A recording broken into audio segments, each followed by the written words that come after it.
Welcome to The Explainer. I am so stoked you're here today. For this session, I want you to think of me as your master electrician and Red Seal exam coach. And you're my star apprentice. We're diving into the 2024 Canadian Electrical Code. But listen, we aren't looking at it like some dry, boring rulebook. Nope. This is your literal blueprint to passing the Red Seal and walking onto any job site with absolute confidence. Today, it's all about EMT, electrical metallic tubing. If you can master these specific rules, you're going to save yourself a ton of headaches in the field and totally crush those exam questions. Let's treat this like our morning toolbox talk. We've got 6 steps today. 1. Navigating Section 12 for EMT. 2. Where does EMT actually belong? 3. Job site installation rules. 4. The wet location bonding trap. 5. We'll hit some Red Seal practice questions. And 6. We'll wrap up with your Red Seal cheat sheet. All right, Part 1. Navigating Section 12 EMT. Okay, so the absolute most crucial thing to get straight right off the bat is that Rules 12.14.02 through 12.14.14 apply only to electrical metallic tubing. I'm stressing this because it is such a common mistake. Apprentices get into the Red Seal, panic a little, and start flipping to the rigid conduit rules when the question is specifically asking about EMT. Always check your headings. When you see an EMT question, isolate yourself right in this specific block of rules so your wiring methods don't get mixed up. Moving on to Part 2. Where does EMT belong? According to Rule 12-1402, EMT is incredibly versatile. Just look at the permitted uses. You can run it exposed along a warehouse wall or conceal it right inside a framed wall. It's good for wet locations, outdoor locations, and it doesn't matter if it's a combustible wood frame building or a non-combustible concrete and steel high-rise. It really is the ultimate workhorse of commercial and industrial sites, and hey, even some residential jobs too. Now, I need you to pay super close attention here because this is a classic Red Seal trap. Subrule 2 of 12.14.02 says steel EMT is completely fine to be poured right into a concrete slab that sits directly on the earth. Awesome, right? But if you look over at Rule 12.14.04, it strictly says you can never use EMT for direct earth burial. So, sitting inside the concrete slab, touching the dirt, totally fine. Buried directly in the dirt itself, no way. Absolutely restricted. The exam writers love testing that distinction, so make sure you lock it in. Rule 12.14.04 lays out a couple more vital restrictions you gotta know. You can never use EMT where it's subject to mechanical damage, not during the install and not after. A classic rookie mistake on site is running your EMT down low in a shipping bay where a forklift is basically guaranteed to smash into it. Just don't do it. Also, you can't run it where it'll be exposed to corrosive vapors, unless you are strictly following that anti-corrosion exception back in Rule 216. All right, let's get our hands dirty. Part 3. Job Site Installation Rules. 1 meter. I want this number permanently etched into your brain.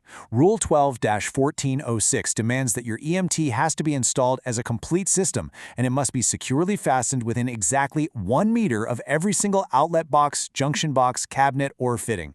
If you strap that pipe at 1.2 meters, you're failing your inspection, my friend.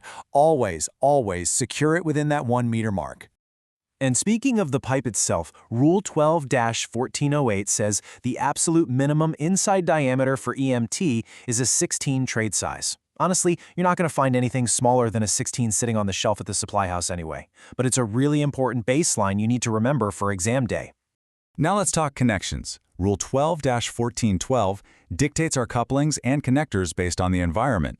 If you're running EMT inside a wall that's about to get poured concrete or grouted masonry, you absolutely must use concrete-tight fittings. Seriously, I've seen apprentices use standard set-screw fittings right before a concrete pour. The grout leaks straight into the pipe, dries rock solid, and ruins the entire wire pull. Inspectors will fail you instantly for that. If you're outdoors or in a wet location, you need wet location-type fittings. But if you're just doing ordinary drywall or plaster walls, you've got flexibility. You can use standard, concrete-tight, or wet location fittings. Before you even think about pulling wire, Rule 12.1410 drops a quick reminder. It basically says, hey, if you need to figure out the maximum number of conductors you can legally pull into that EMT, you've got to use the limits over in Rule 12.910. The codebook is just directing you back to the general conduit fill rules so you don't overstuff your pipe. Let's move to Part 4, the wet location bonding trap. Okay, here is the trap, and it's detailed in Rule 12-1414. In your ordinary dry locations, the steel EMT pipe itself can actually serve as your bonding path. Pretty handy. However, if your EMT is in a concrete slab touching the earth, or in a wet location or outdoors, the pipe itself is not enough. You are legally required to pull a separate insulated bonding conductor right through the tubing. If you rough in a pipe outdoors and forget to pull that extra green insulated wire, you'll literally be redoing the whole pole. But wait, there's always an exception, right? Check out Sub-Rule 2. If your EMT is being used as a consumer's service raceway, say between the service head and a meter box, the bonding rules pivot straight back to Section 10, specifically Rule 10-604. Red Seal exam writers absolutely love testing to see if you can spot these exceptions. So whenever you see the phrase consumer's service raceway, let that be a massive red flag. Part 5. Red Seal Practice Questions. It is time to put your new knowledge to the test. Here's your first scenario. I'm going to read this just like an exam proctor is standing right over your shoulder. An electrician is planning an underground EMT run. Which of the following is permitted under CEC 2024? Is it A, direct earth burial, B, steel EMT in a concrete slab touching earth, C, subject to mechanical damage, or D, exposed to corrosive vapor? Take a second, see if you can spot the trap. And the answer is B. Rule 12-1402. Sub-Rule 2 specifically permits steel EMT to be poured into slabs touching the earth. Let's break down those distractors, though. A is dead wrong because Rule 12-1404C explicitly bans direct earth burial. C is wrong because mechanical damage is always banned. And D is wrong because corrosive vapors are banned unless you have a special exception. Do you see how they do that? They test your reading comprehension of two separate rules at the exact same time. All right, let's hit the next one. This one comes straight from the field site realities we were just talking about.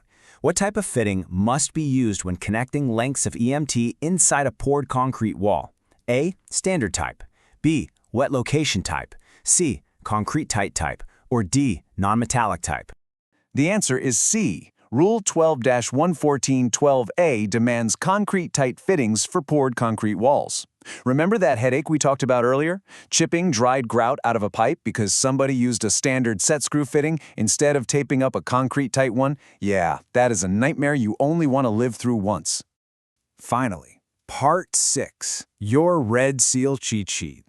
Here is today's Red Seal takeaway. These are the 3 absolute most important points to lock into your memory for both the job site and your Red Seal exam. Number 1, you must support your EMT within 1 meter of all boxes, cabinets, and fittings. That's Rule 12-1406. Number 2, direct earth burial of EMT is never allowed, even though putting it in a slab on the dirt is perfectly fine. Rule 12-1404. And number 3, you must pull a separate insulated bonding wire when your EMT is outdoors, in a wet location, or in an earth contact concrete slab. That's Rule 12-1414. Honestly, you've got this. Navigating Section 12 is really just about knowing the exact application and keeping an eye out for those traps. Thanks so much for studying with me today. If you found this explainer helpful, do me a favor and like, subscribe, and leave a comment with the next CEC topic you'd love to learn about. Keep studying, stay safe out there on site, and good luck on your Red Seal journey.